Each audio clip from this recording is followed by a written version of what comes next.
Welcome to the show. We're here with Christophe. We're in Beverly Hills. This is a great spot. Tell us how you got into the business.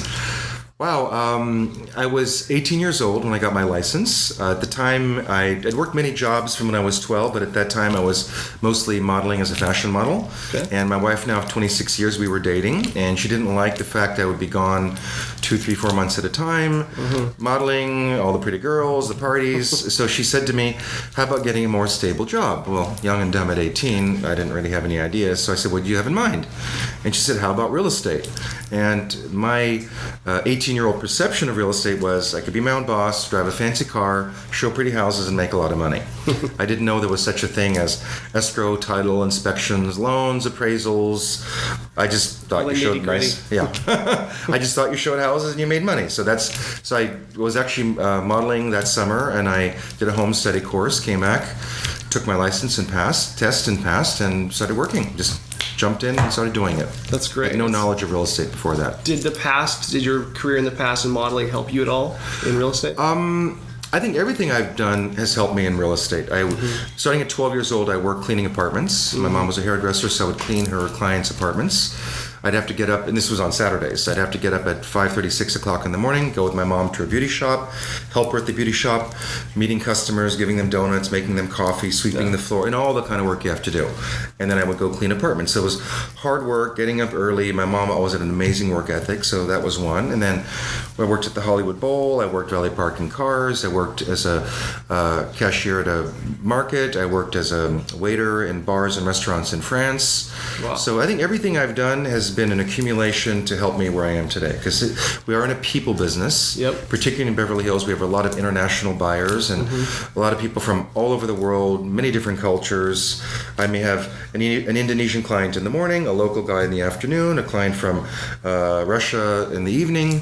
So we have to kind of dance and understand cultures and people. So yeah, everything I've done has helped me in real estate for sure. That's fascinating. Yeah, work ethic is huge. Yeah, obviously, and that's shown how you've work ethic is important. Absolutely. Yeah. So, yeah, you do listings. You help buyers as well.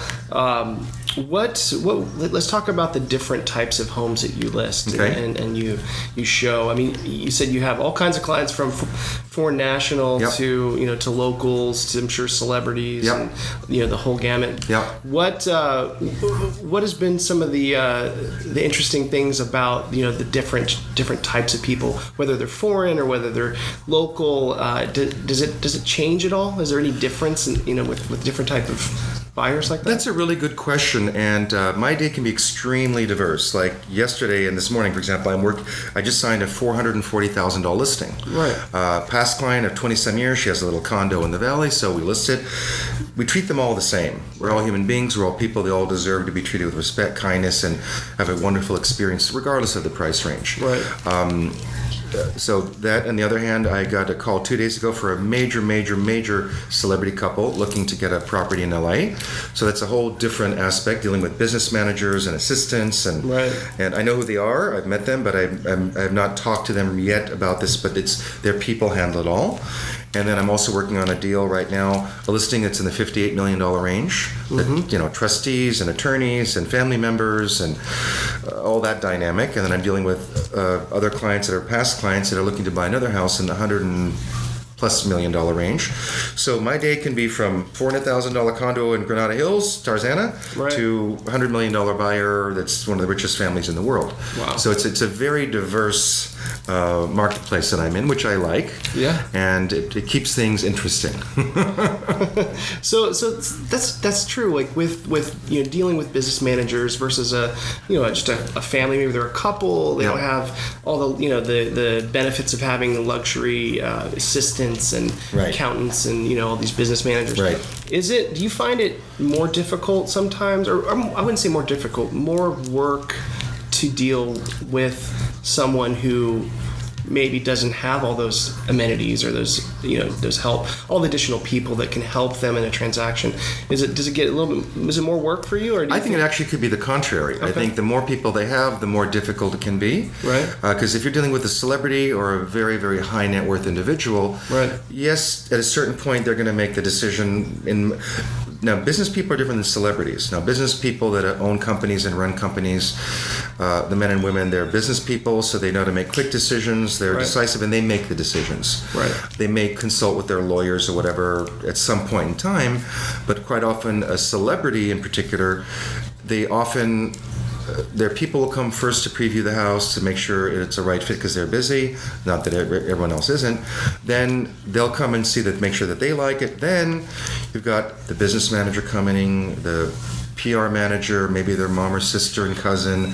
So quite often with the celebrities, you might be dealing 4 or 5 different times showing that house before they even make an offer. Interesting. So whereas with a businessman or a businesswoman or a couple that's in business, they come, they like it, they make a decision, they write an offer. Now then, once the offer is written and accepted, then the lawyers jump in, and there's like the best lawyers, and they hire the best people to make sure everything is taken care of, creating, so the more people they have can make it more challenging. Right. Your regular couple that's buying and selling a home, you're dealing directly with them in most cases, so it's direct line of communication. That's usually easier than going through 2 or 3 different people, because again, you communicate with the assistant or the business manager. You don't know what that translation goes from there to them or 2 parties down. Sometimes it could be like the telephone game. Right. So I often try to do a video communication, meaning I will send an email video with what I want to say, and hopefully their people will forward it, but I usually have their email, so I'll send it to them as well. Keep the loop of the attorneys and business managers so that there's no discrepancy of what I said and what they hear. Interesting. Yeah.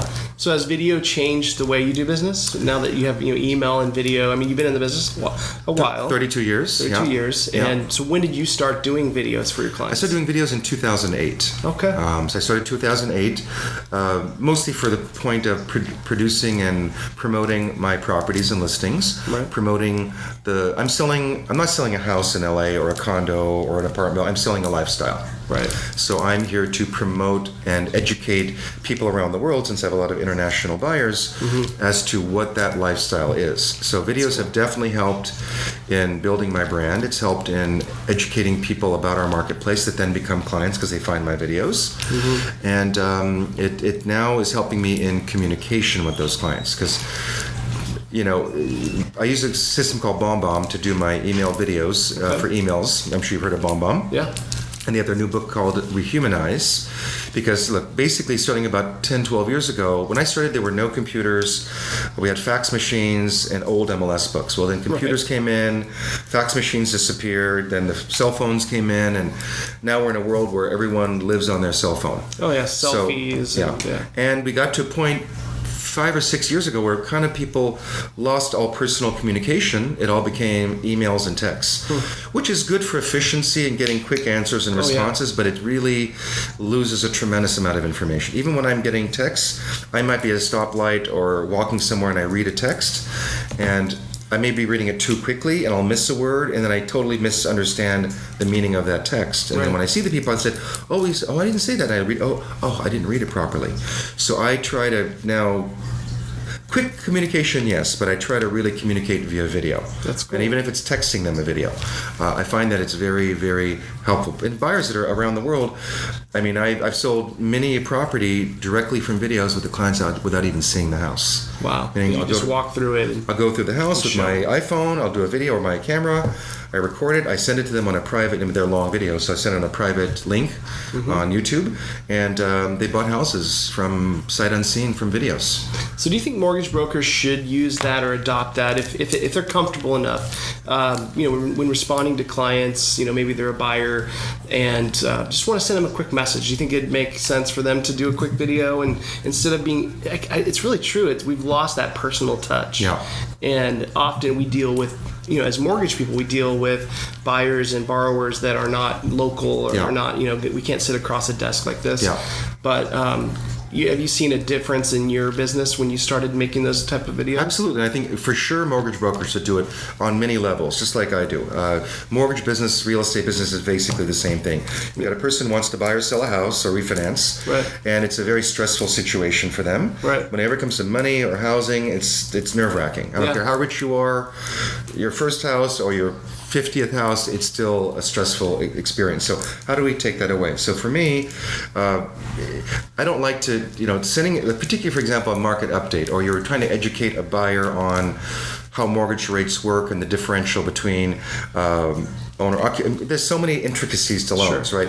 How do you, first of all, it takes so much time to write an email, and even I type really fast, it takes a lot of time to write an email. Sure. So to me, I'd much rather just pop my computer on, I go to my email, push the bomb button, and I do my market updates. I mean, we'll have the data attached to the video, right, like all the spreadsheets and all that, but I want them to see my expressions, see my face, my emotions. Right. Just like when we're negotiating on a deal, I try to, at a minimum, first of all, try to do a live video chat with them so I can see them when we're talking, what they're thinking and saying. If not, then a phone call.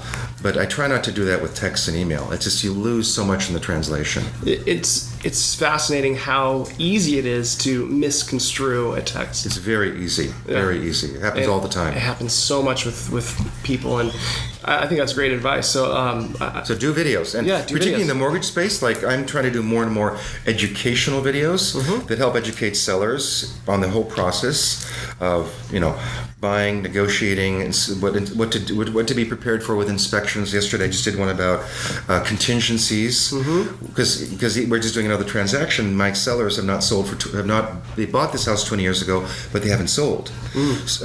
Although we've done deals for his friends, part of it, but they haven't sold. So, there've been a lot of questions about what does a contingency really mean? Because there's many different contingencies in a deal, right? You have the inspection, you have the disclosures, you have the title, you have the loan, you have the appraisal, whatever. So I did a video yesterday trying to educate people, and it's going to be helpful to buyers, it'll be helpful to sellers, it'll be helpful to agents as to what that all means. And I talked about the different types of contingencies and what it means when the buyer removes all contingencies, and I can take a sigh of relief and kind of generally know you're probably going to close, although it's never a guarantee. And I talked about how things can still happen and buyers can change their mind, and even if there's no contingencies, they can still cancel the deal, and then sellers think, I'm getting all that deposit money. Well, not necessarily, So I think educating people is really important because you never know what stage someone is in their thinking or process.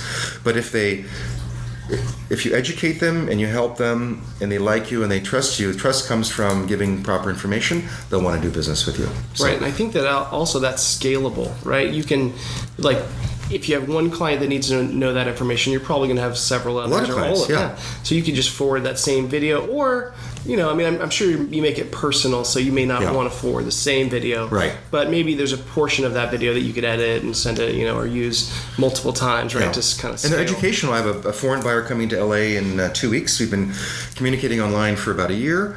Starting about 3 months ago, we started doing live. I said, let's do a live video chat. I got him. He's not paying cash. It's in the $7 million range. But I got him pre-approved with my mortgage broker. And then I said, let's do a live video chat, which we did. I wanted to see him face to face and kind of get to know who he is.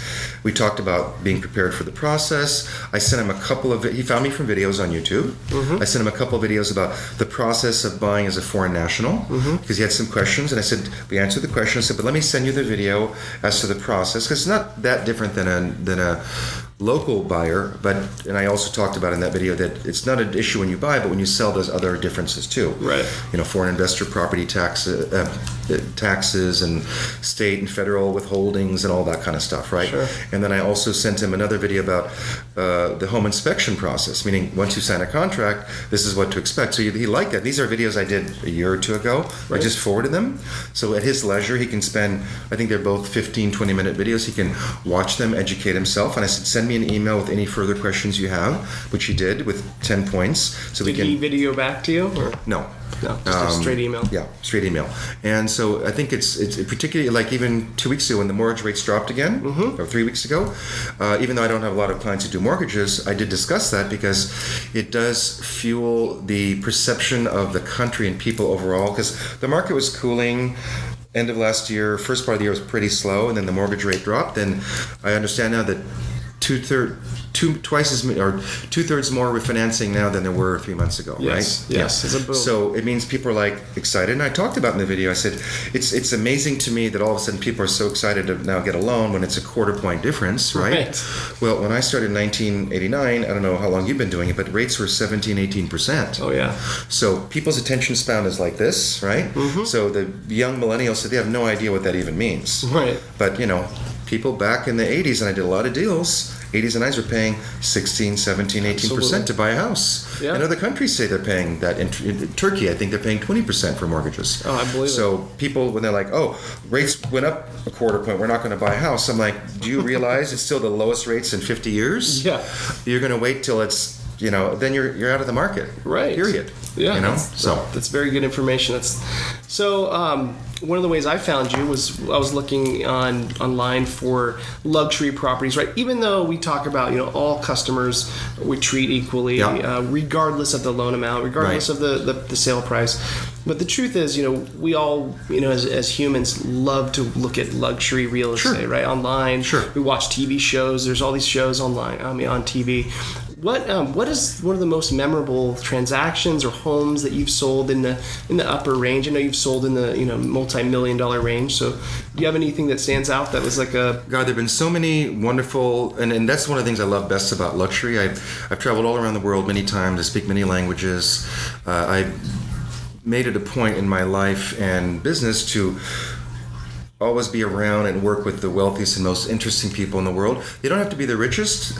A great artist that's cool and interesting is interesting. Yeah. But, people who have money have a lot of opportunities and things that they can do that others can't. Right. So I've always done that. So being in a luxury property allows me an opportunity to see great architecture, great art, antiquities, landscape design. So there's a lot of, I'm very visual, and I love I was always into those things. So in the regular marketplace, you don't really have that. I think it's $400,000 condo. I love it. I'm happy to sell it, but it's not architecturally significant. It's not a lot of the other bells and whistles that a luxury home will have. So I really, I'm naturally drawn to those high-end properties, and I love those, and I really pursue those. So that's what you do what you're good at, and what naturally works for you. So in terms of the most memorable was a home I sold a while back, and it was at the time $30 million. Today it's probably $55-60 million. Wow. It was in an area called Beverly Hills, which has always been a little known area in Los Angeles between Beverly Hills. Everyone knows Beverly Hills. Yeah. Some people have heard of Bel Air, but Beverly Hills, not many people know about it. And I think there's only 300 and some homes in this community. Now, recently, people know about it because the Playboy Mansion sold there last year for $105 million. Wow. And then a few weeks ago, the most expensive home ever sold in California sold there for $120 million, $117 million for a home. Right. So that house was in Beverly Hills. It was our friend's home, and I listed it. And one of the most beautiful homes I'd ever seen up until that point. Beautiful architecture, incredible property, and they had an amazing art antique collection. It was a long listing because in the high-end market, typically I'll take a year or two listing. Because it can take a few years to sell those kinds of properties. We listed it. It was 8-9 months in the market. The owners were moving out of the country, and they called and said, would you and your wife mind living in the house while it's for sale? Because they had this very expensive home. The art and antiques were worth more than the home. Wow. They wanted kind of someone there, and their family member, or the brother, was going to stay there, but he had 3 kids and a family and a school down. They didn't want to do that. Yeah. So initially I didn't want to, but I did because I knew I would help sell the house living there. So that was really great because once we lived there, then we did some staging with our own furniture. We did a lot of events to promote the house. We did charity events with Rolls Royce and Robb Report magazine and top jewelers in Beverly Hills and vineyards, and to bring the wealthy of the wealthy in LA to come see the house to potentially buy it. So that was my most memorable experience because it was, to live in a 16,000 square foot, $30 million home with staff, and was really nice. So that was my most memorable and fun, probably, of all of those experiences. That's a cool perk. Yeah, it was. And we sold it. That's even better. Yeah. And I remember the day we were moving out, a day after a big party, and I went back to my home. We have a lovely home. Was it kind of bittersweet? Did you kind of get used to living there? We got used to it. Yeah. I mean, it was over an acre property, and I remember in the hot summer days, I'd come home and go in the pool and just to live in a, to enjoy living like your home in that kind of property was really amazing. I know now, before that I always wanted a house that big. I definitely don't want a house that big. Interesting. Because they had 4 full-time gardeners every day, 5 days a week. They had 3 full-time painters that came 5 days a week.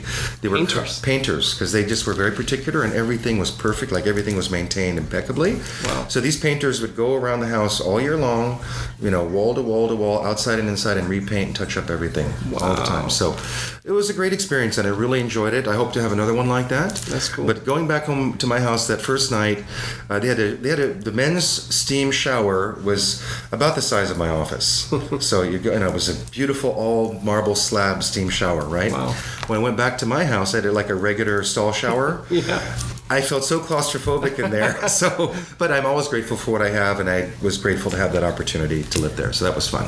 That's great. Now you mentioned something about not wanting to live in a 16,000 square foot house. Do you think that, I've heard in the news and just following things that there is a trend towards going towards smaller homes? Yes. Do you see that in your business as well? A trend overall to that, yes, I think. People are realizing there's so much, when you own a home of that size and grounds, and there's so much work to be done. And people who own those kind of homes typically will have 4 or 5 homes around the world like that. Right. They may have an apartment in New York, a place in LA, maybe something in Hawaii, maybe Europe, but they'll have multiple properties. And these are my friends, and we sit at dinners and lunches, and they talk about when they come to their main residence and they sit down with and most of these people have a house manager, or kind of, in the old days it was called a butler, but nowadays it's more of a house manager who is kind of a butler, but people don't live that formally. So that butler house manager kind of runs that household and the staff. Gets the mail, make sure everything's stocked. But they also, the main one will run the houses for the other houses as well. But they'll tell me, they'll come home after being gone for 3-4 weeks, they'll sit in their office with the house manager with piles this high of folders for each property.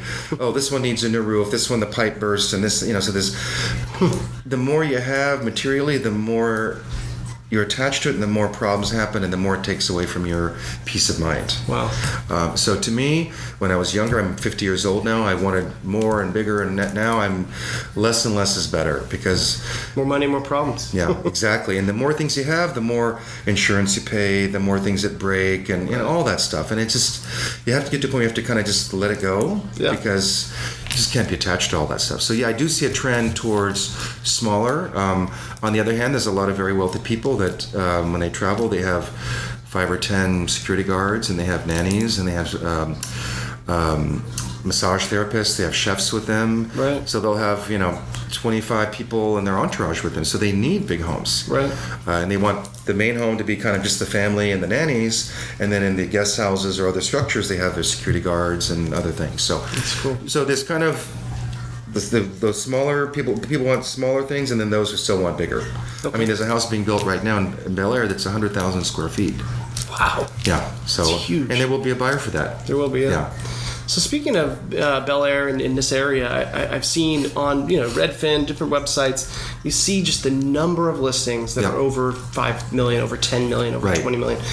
Has there been an overbuilt? Is it overbuilt in this area, or would you say it's kind of along the lines of what's kind of selling? So it's not crazy overbuilt. Some of the investors that we work with, some of the hedge funds, their insurance companies, they look at this area and they go, man, there are a lot of homes in that price range. Yeah.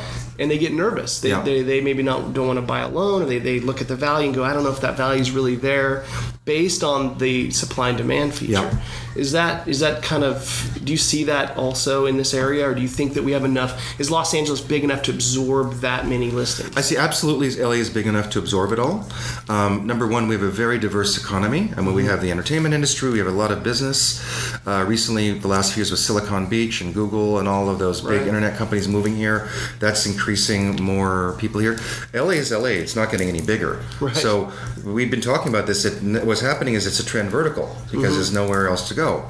And it's not like new homes are being built, right? They're mainly remodeling or tearing down an older home and making it into this amazing modern. Right. In some areas, I would say 8 to 9 out of every single home is being torn down and built brand new.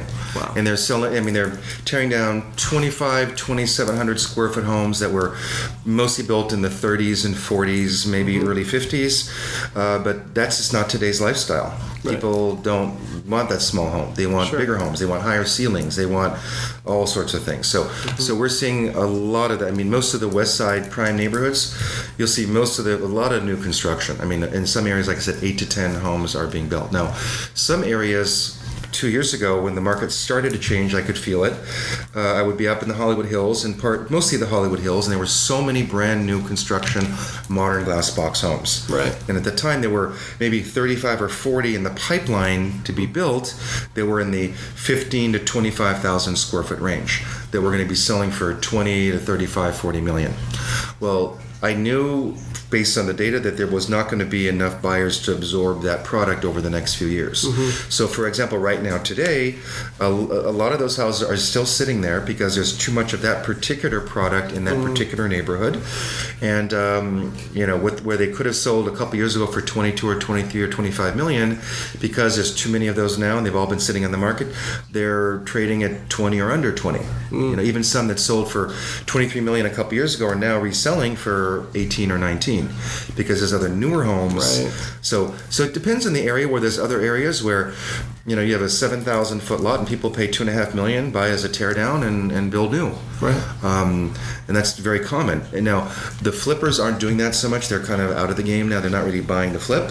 It's owner users. Okay. Yeah. So there's a lot of people that have money that have inherited or are inheriting wealth from families, the younger generation, and they're buying properties and building homes for themselves. That's cool. And are they like a second home, or is it primary homes? A primary home. Yeah. Okay. I mean, most of LA is primarily a primary home market. Right.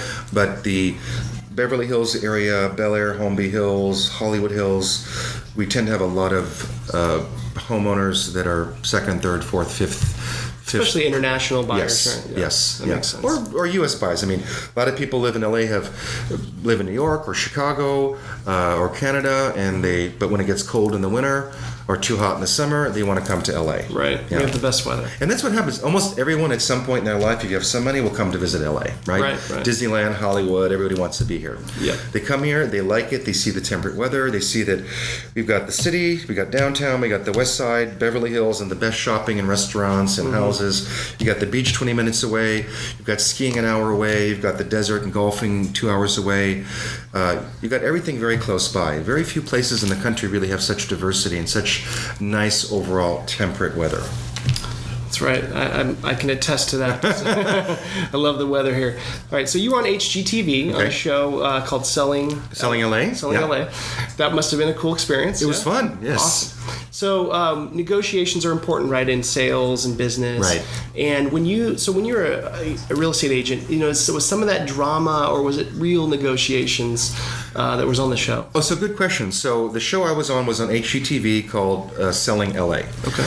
And prior to that, before our show came out, was a show called $1 Million Listing, which I was going to be on first year, first season, first cast member. This is 8 or 9 years ago. And at the last day, after 6 months of screen tests and interviews, we're about to sign the contract. I was pretty excited because that was the first real estate reality TV show of all of them. Right. Selling LA was first, then it was New York, then it was Miami, and San Francisco. Yeah. And I was going to be famous, be on TV. I was like, this is great. So I was sitting down with the casting director, the producer, and my wife and I. And we're about to kind of get to the deal with signing the contract, and I said, what do you guys want out of the show? It's not clear to me. And I said, we're Bravo, we're a network where we want ratings, we want drama and fights between the agents. And I looked at them, I said, you know what, that's just not for me. So I did not, I've been a pop-up guy on the show, but I've never been a cast member because I just did not want to be in a show, and that's partially scripted and it's manufactured. I didn't want to be on that. So a couple years later, when HGTV contacted me and said we were doing a show called Selling LA, same drill, we sat down and I said, what do you want? I said, well, we're a Midwest network.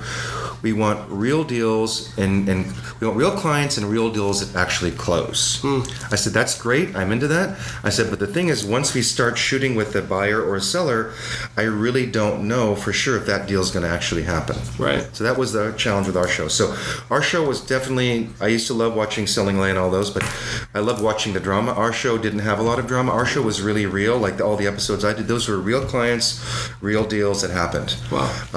And it was the real stuff. Yeah. So the TV, they want to show drama. Hey, the more drama there is, and when you throw a glass of wine in another agent's face, or you slap someone, of course people are like, when you see the scene, oh my God, I gotta see, Josh slapping his face. Right. I watch it too. Right. But that's not what I wanted to be part of. That's good. Yeah. So, do you think negotiations in real estate aren't that dramatic like the TV's shows portray, or do you think there's some moments in real estate where you get that kind of negotiation drama? Negotiations can be very dramatic, and especially on the big ticket. Yeah, can be very like one of the episodes I did with a client. He bought a $10 million house. He's a partner in a law firm, one of the biggest in the country. They have several offices around the country, and we'd seen the house, and he says, "What is it worth?" I said, "It's worth just over $10 million."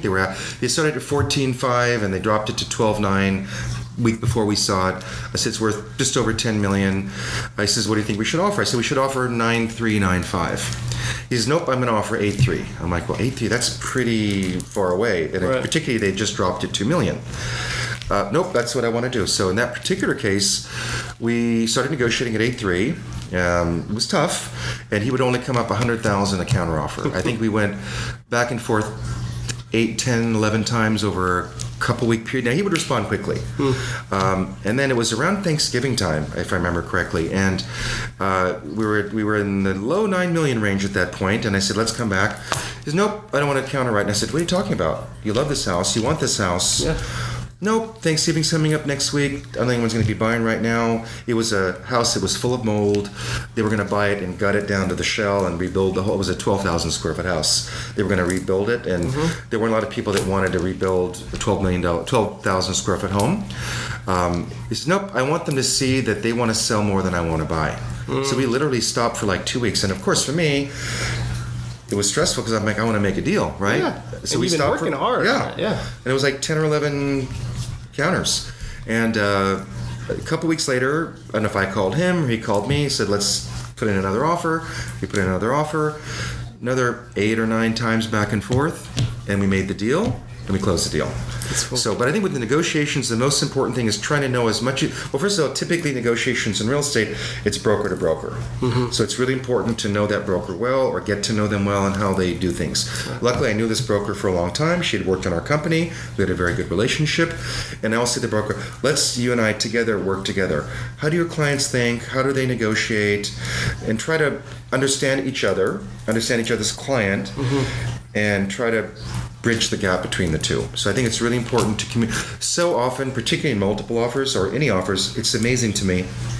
I'll get, 4 or 5, 10 offers. Maybe only 1 out of 10 will even bother to call me and talk to me about who the sellers are and why they're selling, which is shocking to me.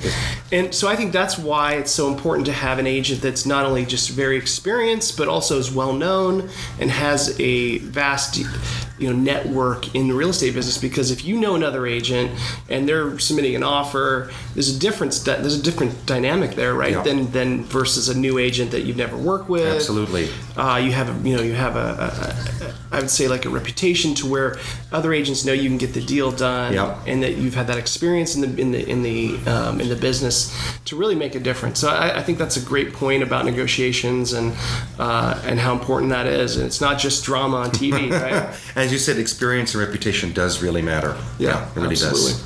So, we're a show about getting referrals, and we're a show about where do people find high-end borrowers, buyers.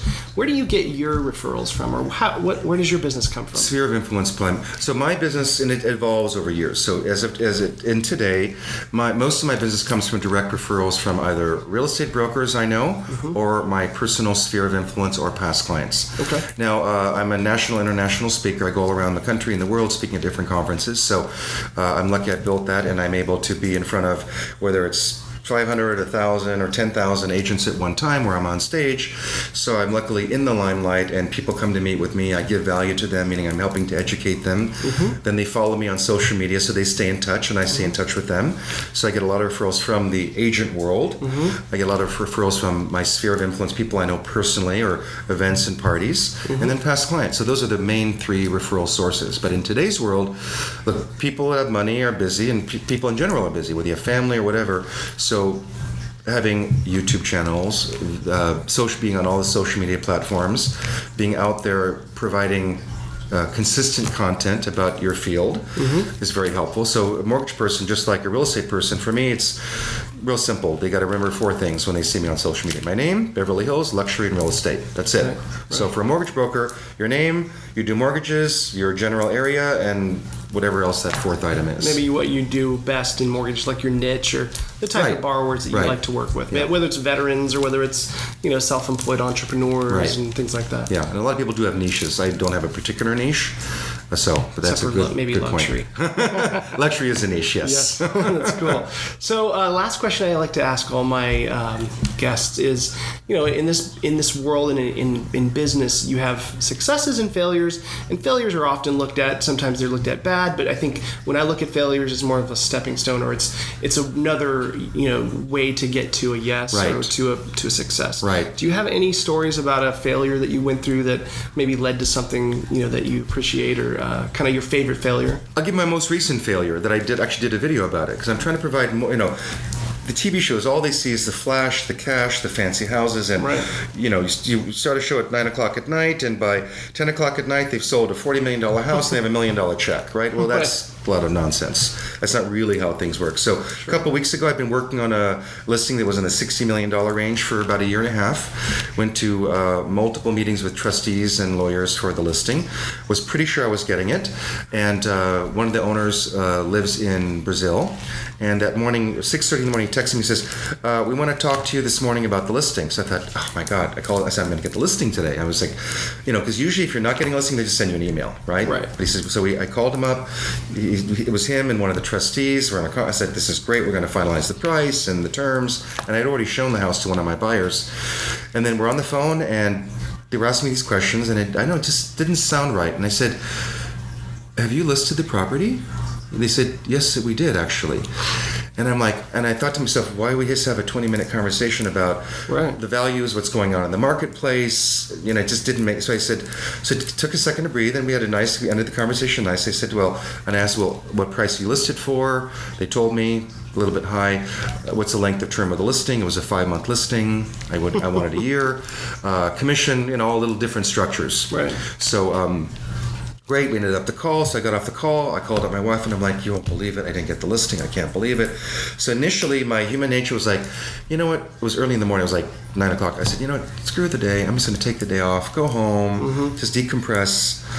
And she's like, no, don't do that. And I was kind of upset, and she's like, send them a thank you note, which I always do. And I was in the mood at that moment, right? And I'm like, well, I don't even have his address in Brazil. It's always been phone calls, emails, so I don't have his physical address. And the other trustee, I don't have his address. So I said, you're right. She says, thank them for the opportunity. I said, think about it. How many people would love to even just have an opportunity to go even on a listing appointment like that? Right. And he called me out of the blue. I didn't know the guy, the seller. He just called me out of the blue. He'd seen me online. He liked me, and he called me. And so I said, you're right. And I know in this market today, quite often a listing will be on the market 4 or 5 times with different brokers before it ultimately sells. So I know in this market, I would much rather be the second, third, or fourth broker than the first. Right. Because I've been the first at times, and I didn't get the sale. Even a year later, and some houses can take, in the high end, can cost $100,000 out of your pocket to market for a year. Oh, I'm sure. So I totally changed my frame of mind. I let it go. I did 2 videos to them, and I emailed them thanking them for the opportunity. I said I was honestly a little bit disappointed. I said I'm a human being, but I wish you the best. I'm always here for you if you have any questions. I will certainly try and show it if I have a buyer. I have another buyer that's coming to town I want to show it to. I said I wish you the best of luck. If things don't work out, I'm always here for you. And I thanked them. I said I really appreciate the opportunity. So if nothing else, I was able to get it out of my head and release my anxiety and stress about it. Right. And let it go. So the faster you let go of disappointments and problems and things that happen that aren't the way you want and learn the lesson, the better off you are. Because when that door closes, a bigger, better one opens. Absolutely. And then there's a better opportunity. And you never know if they might come back. It happens. And it happens. They might. Yeah. One of my good friends for years had their house for sale, and I would buy a lot of jewelry from them for my wife. And every year they would list their house. And I would see the wife every week or two at her jewelry store. And she'd say, oh, we just listed our house. We just listed our house every 6 months or 8 months. And we'd have cocktails and enjoy and visit. And I would always be like, I can't believe this. So finally, it was 4 or 5 years later, their sixth agent down the road. The listing expired, and the husband called me. He said, our listing just expired. I said, look, for this time, let's not just have a phone conversation. Let me just really sit down with you face to face, not as friends, as a professional situation. Right. If you want to listen to me, fine. If you don't, it's okay too. So I listed the house for... the last price was, they were at $7,995,000. They had dropped it to $6,995,000 3 weeks before the listing expired. And I met with them. They said, what's it worth? I said, $6.5 million. He said, what do you want to list it for? I said, 6.79. No, we just dropped the price, $1 million. She was British. I said, yes, but you can't go back on the market 2 weeks later at the same price. Right. It's just not. I said, it's got to be 6,799, because at least people see that you're moving forward. Right. So we did that. I built the website called privatecelebritycompound.com. That was the name of the website. I'll have to check that out. Yeah, but it's sold now. Oh, it's gone. Long and short of it, 2 weeks later, random 8:30 in the morning on a Sunday, I get a phone call at the office. The phone rings. Pick up the phone. Ladies go, hey, my husband and I saw your property online. We want to come see it. When? Today? Oh, when? Like 10:30, a couple hours, or like an hour later or whatever. I said, who are you? And they told me who it was, and it was a very important business manager for one of the several big celebrities. I said, great. Gave me the name, so I'm Google searching him on the computer while I'm talking. I said, fine. I called up my sellers. I said, guys, you got to get out of the house. Why? What? Older couple. I said, you got to move out. Someone's coming at 10:30. So they moved out. We sold the house the next day for $6.5 million. Wow. I represented the buyer and seller and got a full commission. Now, it took 5 years, and every time they didn't list with me, I was upset. Right. But played the long game. But I still stayed in touch with them. I still stayed friends, still bought jewelry from her, still went to see them, and eventually it happened. It doesn't always work like that. Sometimes no, but it'll sell by luck with someone else, but... More often than not, if you're consistent like that, and you don't, treat things in with like a short-sighted view, things work out like that. It just happens. So always do the right thing. Do your best every day. And when disappointments happen, let it go. Be upset for a minute or two, or move on. The successful people are the ones that have disappointments, but the shorter they can keep that disappointment, the more successful they'll be. Right. The ones that aren't successful live in that disappointment forever, and that's why they never succeed. Great advice. That's true. I really appreciate you giving us your time here, and thanks for coming on the show. Well, thanks for having me. I've enjoyed it. Yeah. Cool. Absolutely. All right. Thanks for watching. Subscribe and like and comment. Thanks.